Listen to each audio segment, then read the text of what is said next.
Graça e paz, amados em Cristo Jesus. Eu hoje quero aqui passar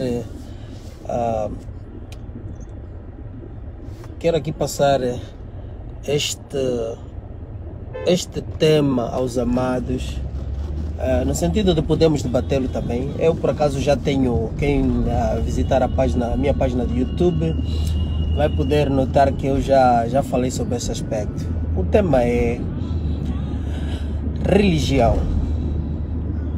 Religião versus o reino, o povo do reino de Deus. Vocês vão ver essa embaixada, o corpo diplomático, o povo deste reino dos céus, o reino de Deus, reino dos céus, que Jesus veio estabelecer na terra. Este seria um povo simplesmente, meramente submisso a Deus, aos propósitos e à vontade de Deus. Mas porque estão na terra, Jesus estabeleceu de que eles deviam ser submissos a governos, em termos de cumprimento de papel como cidadão, em qualquer que for das nações ou das micronações que estiverem inseridas. Ok? Mas agora muitos poderão depois perguntar, mas Pastor Vitor, como o Pastor Vitor dizer que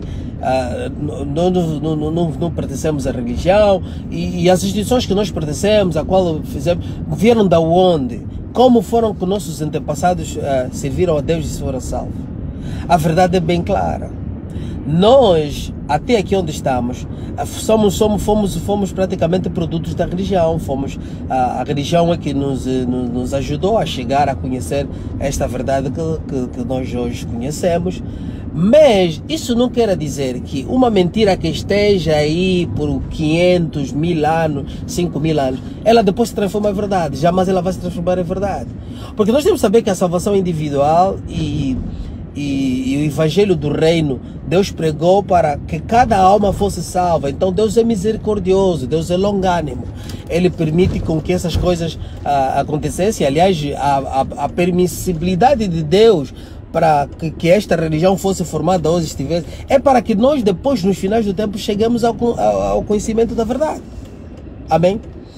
Então, as pessoas são salvas individualmente. As pessoas são salvas individualmente pela fé que elas têm, exercem em Jesus Cristo. Amém? Esta religião que nós temos aqui hoje, as denominações criadas, essas foram obra dos homens. Não sei se estão a entender. A fé, o credo em Cristo, a crença em Cristo, a fé em Cristo, é algo genuíno que Deus colocou para que os homens pudessem, na verdade, por intermédio delas, serem salvos. E essas instituições, ao longo do tempo, elas até começaram com um bocadinho mais de pureza, mas ao longo do tempo elas foram pervertendo os seus princípios, foram se corrompendo com o mundo. E hoje temos aquilo que temos hoje. O que temos hoje aí são instituições religiosas criadas pelos homens e que são, na verdade, comércios e empresas de homens. Homens é que estão a criar para poder fazer o negócio da fé. Amém? Então, quando nós falamos, por isso é que quando nós falamos de igreja, a igreja de Cristo, eu não estou a falar, ou nós não estamos a falar dessas instituições que têm a personalidade jurídica, que respondem diante de um governo. Não, nós estamos a falar de uma agremiação, de uma associação, uma coletividade, um corpo espiritual entre pessoas que creem em Cristo Jesus e vivem na mesma fé, praticam o amor de Deus e entre eles testemunham esta verdade e ao mundo também. Então essa é a igreja de Cristo. A igreja de Cristo é tu, você, eu, aquele, o próximo e o outro, que creem em Cristo e servem em espírito e em verdade. Ok, vamos lá voltar para a história. Ok, Jesus Cristo é crucificado, morto, ressuscita, aparece para os seus apóstolos e discípulos e então ensina-los o significado de todo o seu ministério e faz essa ligação com a velha aliança, o que os profetas trouxeram, os sacrifícios cerimoniais, tudo que era feito naquela religião judaica. Ele faz uma ligação e traz a compreensão e discernimento da verdade sobre ele. Quer dizer que tudo que ali estava a ser feito era correlacionado a ele, o Salvador que estava para vir. Ao fazer isso, então ele comissiona os seus apóstolos. O evangelho, a nova aliança ainda não tinha terminado o seu evangelho, vamos assim dizer, a culminação do evangelho da verdade ainda não tinha terminado. Ele comissiona, elege aqueles apóstolos que do princípio andaram com ele e acrescenta Paulo. Então eles comissionam-os para pregar o evangelho. Porque o grande mistério do evangelho, é que os outros 11 apóstolos não tinham conhecimento que Paulo recebeu. Os outros 12 apóstolos, aliás, Paulo recebe, que ele diz, o mistério em Efésio, que ele diz, o mistério em Efésio, que Cristo num só corpo uniu o povo judeu e lançou o mundo, o evangelho abriu a porta para o mundo todo, para que num só corpo então pudesse ter essa unidade e a salvação para toda a humanidade. Este é o grande mistério do evangelho, que nós e os judeus tornamos um. Não os judeus por descendência biológica, mas os judeus que aceitaram a Jesus e os gentios que aceitaram a Jesus tornaram-se só um, aqueles que estão em Cristo Jesus. Ao receber esse evangelho, esse grande mistério foi pregado, ensinado a todo mundo. Então Jesus deixa esse comissionado e ascendeu e comissionou seus apóstolos. Os apóstolos começaram a praticar aquilo que o Espírito Santo foi conduzindo a igreja primitiva para fazer. O que foi? Se nós vamos ao livro dos Atos dos Apóstolos, começamos a ler o livro do Atos dos Apóstolos, nós vamos entender o que é a igreja primitiva. E se vocês estudarem profundamente a igreja primitiva, vocês vão perceber que aqui nós não temos nada a ver o que é feito hoje nesses templos, nessas sinagogas de Satanás. Não tem nada a ver com aquilo que era o princípio estabelecido pela igreja primitiva, que Jesus Cristo estabeleceu. Por quê? Porque há um princípio bem estabelecido por Jesus Cristo e que os apóstolos e os seus discípulos seguiam, que era: imperador, nós somos submissos aqui a ti, somos teus servos, vamos servir na terra, mas nós temos um Senhor a quem unicamente nós podemos adorar, Jesus Cristo de Nazaré, o Rei dos Reis. Este é o único Senhor a quem nós devemos prestar culto, a quem nós devemos adorar e bendizê-lo. Então, a ti, ó imperador, nós temos o compromisso humano de te servirmos, fazemos todo o que são do reino, mas o Senhor não pode infringir com aquilo que é os princípios estabelecidos pelo nosso Senhor, para nós cumprirmos, que é o nosso Rei, Jesus. Tudo que o Senhor infringir contra o nosso princípio, a nossa lei, o mandamento estabelecido pelo nosso Rei Jesus, nós não vamos obedecer, porque nós temos um Senhor e estamos preparados para, na verdade, arcar com as consequências. Entende? Então esse era o princípio do cristianismo desde a igreja primitiva. Eles tinham um Senhor, que é Jesus, e não podiam servir a outro Senhor. Então isto para o Império Romano representava um perigo.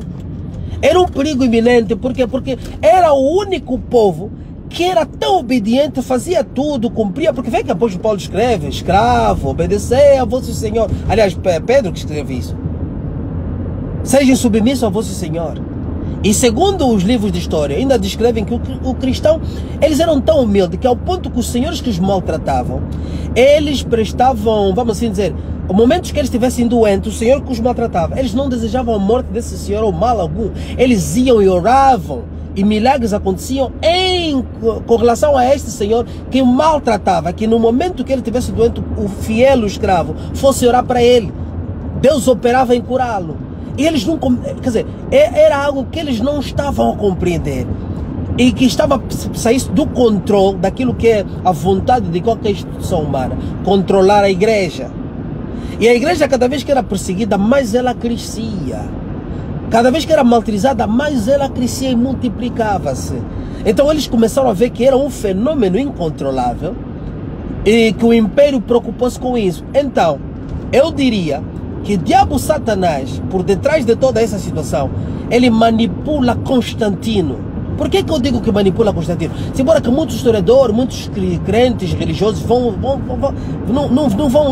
vão apoiar a minha ideia, mas é uma verdade, porque eu acho que isto é a verdade. Por quê? Porque imagine só, se o princípio do reino de Deus, a primeira coisa é a humilhação, a obediência, a submissão, a lealdade a Deus, o respeito à autoridade de Deus, e não subversão daquilo que é as autoridades constituídas por Deus.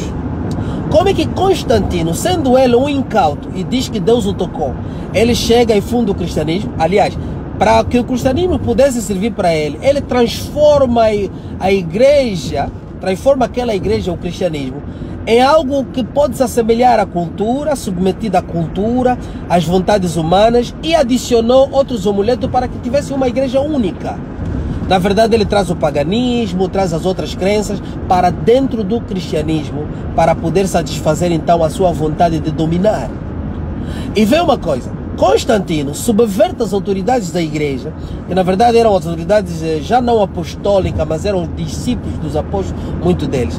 Ele subverte aquela autoridade, fazendo-se ele próprio, auto-elegendo, nomeando-se como como o cabeça da igreja de Cristo. Quer dizer, é algo inconcebível. Se nós olharmos para a história do próprio judaísmo, nós vamos ver que toda vez que os fiéis, aliás, do judaísmo, o rei tentasse tirar o lugar de sacerdote, os profetas vinham e lançavam a praga, ou, aliás, o juízo vinha sobre aquele rei. Porque o rei nunca podia tirar o lugar do sacerdote. O sacerdote que estava no templo. A autoridade era sacerdotal, então o rei não podia vir fazer sacrifício, excepto Davi, que era profeta, que muitas vezes participou. Por quê? Porque Davi era profeta, foi chamado como profeta e depois rei. Amém? Então nós temos que perceber, entender essa história do cristianismo, para nós entendermos onde é que nós estamos e aonde é que estamos a cometer muitos erros, e porquê dos erros que nós estamos a ver hoje, porquê desse negócio da religião, porquê que essas instituições, denominações vão surgindo, porquê que esses menininhos vão criando lugares, igrejas que não tem nada a ver, que não seguem a vontade do rei. Constantino subverte isso. Constantino, a subverter isso, Constantino, na verdade, subpõe a autoridade eclesiástica que estava constituída na altura. Ele depois torna-se o cabeça da igreja, quer dizer, tornou-se rei e tinha cadeira dentro do templo. Constantino tinha cadeira dentro do templo que chamavam a Igreja de Cristo. Porque Jesus Cristo, se vamos ver, ele desde o princípio não estabeleceu, Jesus que já não, porque temos que ver do princípio de que ele sempre falou ao povo de Israel que Deus não habita em templo de pedra, construído de pedra. O templo que ele estava a referir-se agora eram as pessoas, serem construídas pessoas, e essas pessoas podiam estar realmente aglomeradas em algum lugar, reunidas em algum sítio, algum local que fosse estabelecido para que esta igreja pudesse, na verdade, partilhar a palavra, o estudo e terem aquela comunhão que é necessária para a igreja de Cristo. Amém? Então aí é onde vamos começar a ver os erros. Constantino, depois de fazer isso, subvertendo as autoridades, e eu não posso crer que Constantino tenha sido um verdadeiro crente, porque o verdadeiro crente é submisso. Quando a primeira coisa que o Espírito Santo faz na pessoa é o caráter, é a mudança de caráter, a atitude, você ser manso, humilde e submeter-se a Deus, submisso a Deus, para esperar que Deus possa lhe direcionar. Constantino não estava a ser direcionado por Deus. Constantino não estava a ser direcionado por Deus. Constantino tinha a ganância do poder, por isso ele subverteu, e naquela que era a polêmica ariana e outras coisas, ele uma vez aceitou e depois outra vez não consentiu. Por quê?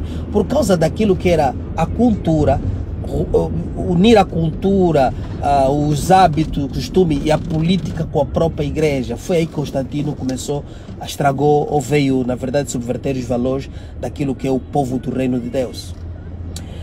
Mas eu ainda questiono também, nesse estudo que eu vou fazer, nessas investigações científicas, eu questiono também.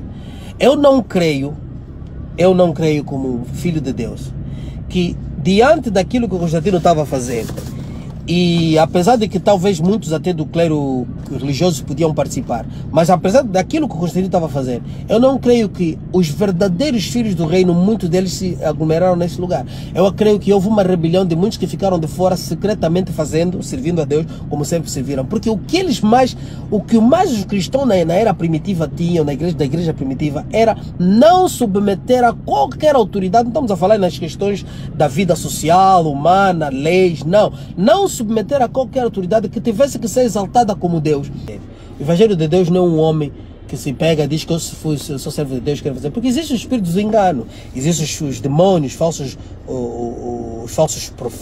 aliás, os anjos caídos, que têm subvertido e pervertido o Evangelho para enganar.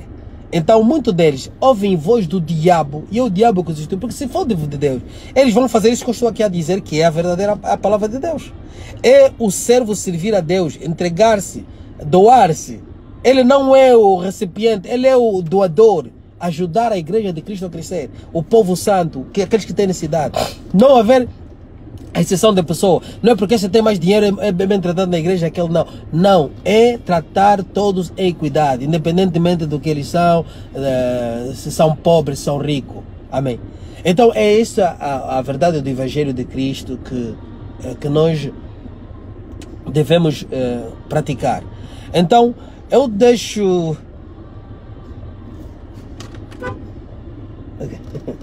Eu deixo. Yeah, thank you so much. Ok. Vou terminar aqui com relação a esta situação. Que o nosso Deus possa, na verdade, fortalecer a todos vocês, guiar na verdade e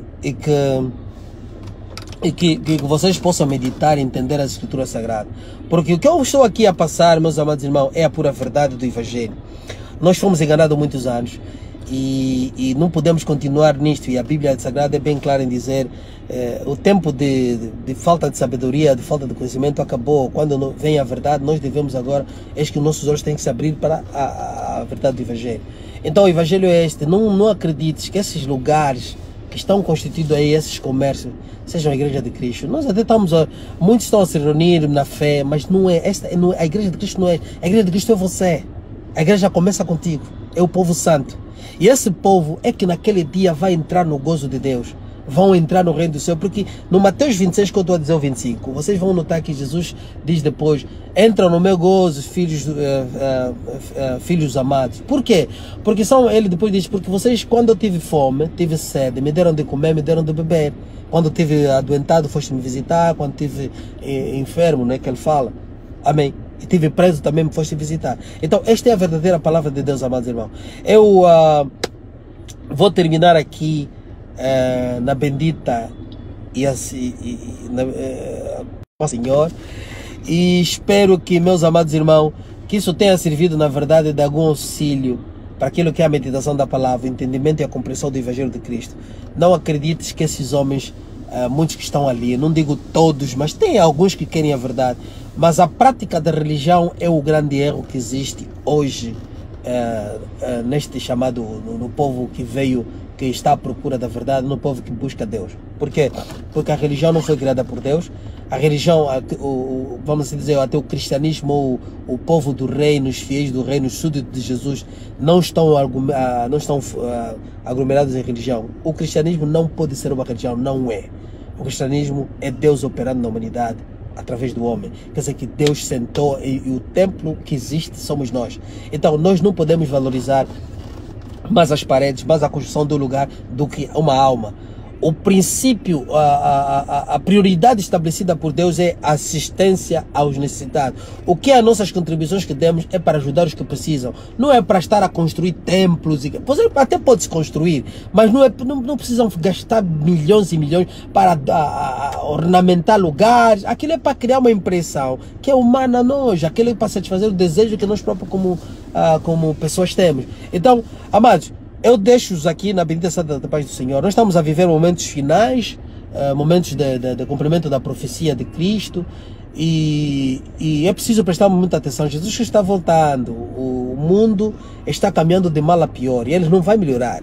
O mundo não vai melhorar. Daqui para frente é só o que nós estamos a ver. Sei que muita gente está adormecida e reparar e até os próprios falsos profetas continuam a pregar o evangelho da prosperidade, dizer que vais ter isso, vais ter aquilo. Olha, quando muita gente aqui na Babilônia, já vejo que uns aposentaram cedo, uns abandonaram os seus empregos, preferiram trabalhar por conta própria, aqueles que são fiéis, que acreditam em Deus. Fiquem bem na bendita Santa Paz do Senhor. Acho que já estamos aqui em quase 1 hora. Deus abençoe a todos. Espero vossos comentários e as vossas opiniões com relação a isso. E muita reflexão sobre a palavra de Deus. Amém? Então não se distraia, porque Jesus está voltado. Amém? Graça e paz. Deus abençoe.